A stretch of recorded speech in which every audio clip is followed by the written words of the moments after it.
If you listen to the golf internet today, you probably think Rory McIlroy just packed his bags, cursed out Jay Monahan, and stormed off the property at Bay Hill. Channels are claiming that the world #2 player just lashed out at the PGA Tour and demanded to be removed from the Arnold Palmer Invitational. Let me stop you right there. It is 100% fake news. Rory hasn't withdrawn. He is literally preparing to tee off and hunt down his second red cardigan sweater. But the reason why this clickbait is going viral is because Rory actually does have a very public love-hate relationship with the absolute brutality of this golf course. Clickbait channels are taking Rory's real frustrations and twisting them. It's true that in recent years, Rory has heavily criticized the course setup at Bay Hill. He famously called the weekend conditions crazy golf, complaining that the unbelievably thick rough and baked-out greens were not rewarding good shots. He even admitted that grinding through 4 rounds here leaves you feeling punch-drunk. He prefers runoff areas around the greens that require short-game skill, but Bay Hill superintendent has grown the rough so thick that missing a green is basically half guesswork and half luck. Rory knows exactly how unfair Bay Hill can play, but he isn't running from the fight. He is staying for the $20 million purse. But there is one massive problem standing in his way, because the guy who actually loves this brutal, punishing course setup is currently playing the best golf on the planet, and he is hunting for his 3rd Bay Hill title. Subscribe and hit the bell right now if you want to know why Scottie Scheffler's game is literally lab-built to destroy the Arnold Palmer Invitational. Click that button. Let's look at the stats. When you sign a contract worth over $300 million, you naturally assume that you can afford absolutely anything in the world. But right now, 2 of the biggest superstars in professional golf are discovering a brutal, unavoidable reality. The one thing they desperately want is the only thing their massive bank accounts cannot buy.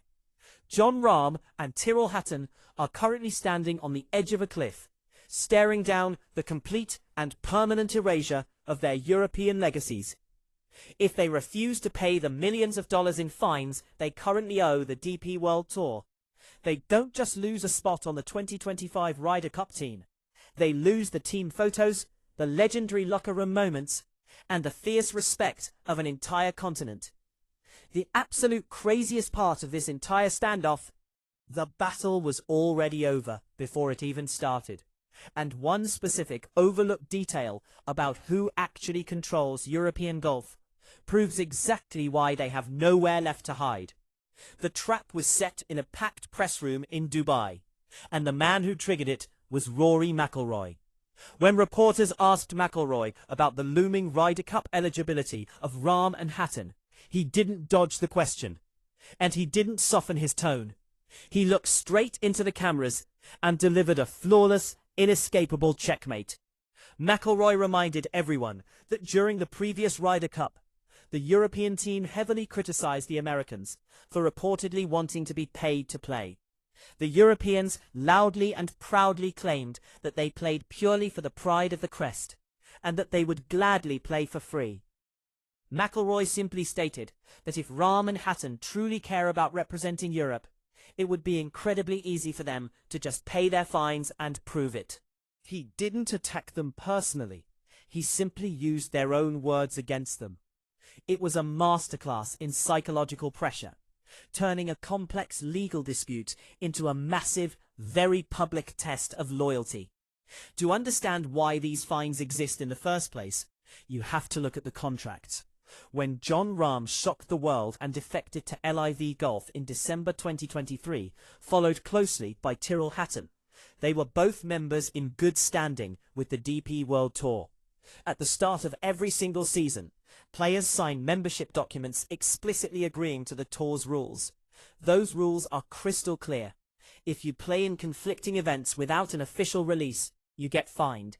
If you refuse to pay those fines, which are currently reported to be hovering around $3 million each, you lose your playing privileges.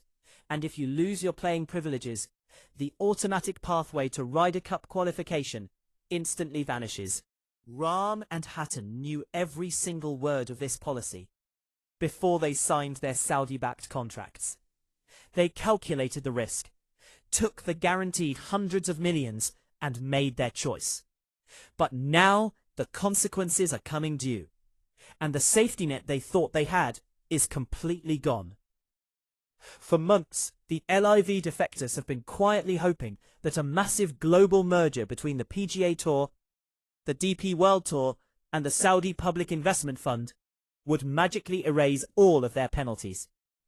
But during that exact same press conference in Dubai, McIlroy dropped a bombshell that permanently altered the landscape. He stated clearly and without hesitation that he no longer sees a world where the two sides reunify the sport. He admitted that the factions are simply too far apart, and that no one is willing to compromise enough to make a deal work. That single statement completely destroys Jon Rahm's long-term gamble. If reunification isn't happening, the split is permanent. And if the split is permanent, the DP World Tour has absolutely zero incentive to bend their rules for anyone. The Tour has already successfully defended its right to fine and suspend LIV players in international court. They hold all the leverage, and they are actively moving forward with the qualification process right now, completely ignoring the guys who jumped ship. Because the DP World Tour refuses to blink, Rahm and Hatton are currently boxed into a corner, with only 3 extremely painful doors left to open. Option A.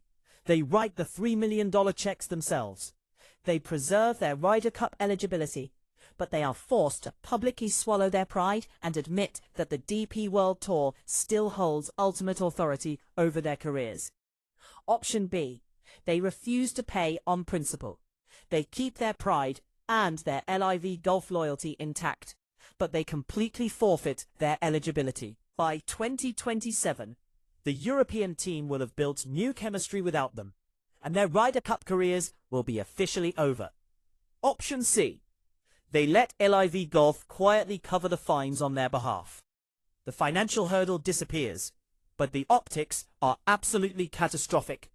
It would cement the narrative that 2 players who claimed deep loyalty to Europe actually needed their rival league to literally purchase their eligibility, proving that the Ryder Cup is just another commodity that can be bought. There is no hidden fourth option, and the clock is ticking incredibly fast.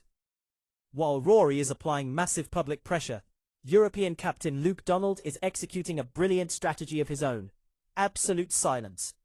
Donald hasn't made a single public statement confirming whether he would even consider selecting players who aren't in good standing. He hasn't begged them to pay, and he hasn't officially banned them. That silence is highly strategic. The longer Donald refrains from commenting, the more space McIlroy's narrative has to completely dominate the headlines. Once the public firmly believes that Rahm and Hatton are actively choosing guaranteed money over European legacy, Donald doesn't need to be the bad guy and exclude them. The situation will automatically exclude them for him. The simple truth is that Europe does not need Jon Rahm to win the Ryder Cup. They have hoisted the trophy without him before. But Jon Rahm desperately needs the Ryder Cup. His legacy in Europe isn't built on the massive checks he cashes on the LIV circuit. It is built on the raw, transcendent emotion of representing his continent on the biggest stage in the sport. The point of no return is approaching much faster than either player wants to admit.